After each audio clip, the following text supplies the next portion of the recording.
ئەچینە شاری هەولێری خۆشەویست و باس لە بڵاوکردنەوەی ناملکەیەکی شێعریەکەین کە لەلایەن شاعری دیاربەڕێز ئەیسا حوسێنەوە لە ژێر ناوی مەمکوژن بڵاو کراوەتەوە. دیارە لە کۆڕێکە توانرا کە ئەم ناملکەیە بڵاو بکرێتەوە و هەروە چەندین گفتوگۆی ئەدەبی هەروە گفتوگۆ لەسەر بەشێک لە شێعرەکان و لەسەر بابەتی ئەدەبی بە شێوەیەکی گشتی لە نێو کۆڕەکە لەلایەن ئامادەبووان و هەروە نووسەریشەوە بە ئەنجام گێنرا.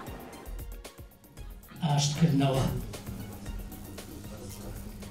ئەمڕۆ هێندەی پەپولەیەک ڕقم لە ڕەشەبایەکی خوێڕی بووە. تازەترین ناملکە شێعری شاعر ئەیسا حوسێن بە ناونیشانی مەمکوژن لە ساڵۆنی لاپەڕەی ژمارە 9 ناوەندی هەولێری مەکتەبی ڕاگەیاندن و هۆشیاری یەکێتی نیشتیمانی کوردستان بە ئامادەبوونی ڕۆشنبیران، نووسەران و شاعران ناساندنی بۆ کرا.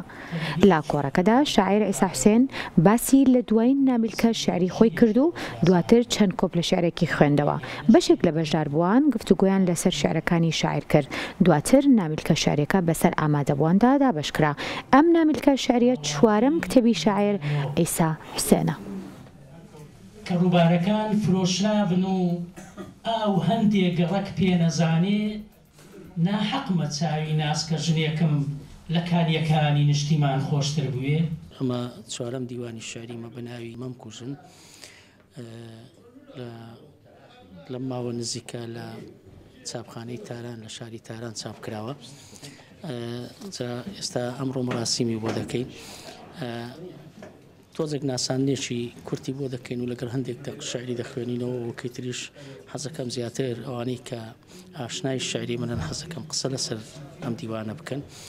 ئومێدەوارم ئەو هەوڵا کەلێنێکی کتێبخانەی کوردی پڕ بکاتەوە و تۆزێک ئەوانەی کە حەزیان لە شاعرە تامەزۆی شاعریان بشتێنێت. کتێبەکە قەبارەی بچووکە 136 لاپەڕەیە، تقریبا 90 شاعر لەخۆ دەگرێت. زۆربەی ئەو شاعرە ڕۆمانسی و لیریشیانن کە من وە هەر بەوە ناسراوم کە تا ڕادەیەک شاعرەکان کوردن. ناونیشانەکەی مەمکوژن ئەمە بۆ خوێنەران جێدەهێڵم بۆ ئەوەی خۆیان چۆن تەفسیری دەکەن و چۆن لێکدانەوەی بۆ دەکەن بە خۆیان ئازادن. حتمما ئەگەر فەرقی نەبی، ینی با بڵێن شاعیر دەبێ بەخۆی دابچێتەوە. بۆیە من هەر دیوانێکیان هەر ناملکەیەک کە بە چاپ دەگەێنم هەوڵە دەم شتی تازەتر و شتی نوێتری تێدا بێت بۆ ئەوەی جیاواز بێت لەگەڵ ناملکەکانی پێشووترە. مەمچی شەکرە ژنێکم لە گردەکانی کە من تێیدا هاوڵاتی نمرەنەوە بم، هەتێکیش دڵنەوایی نەکردە بم لە شارەکەی خۆم.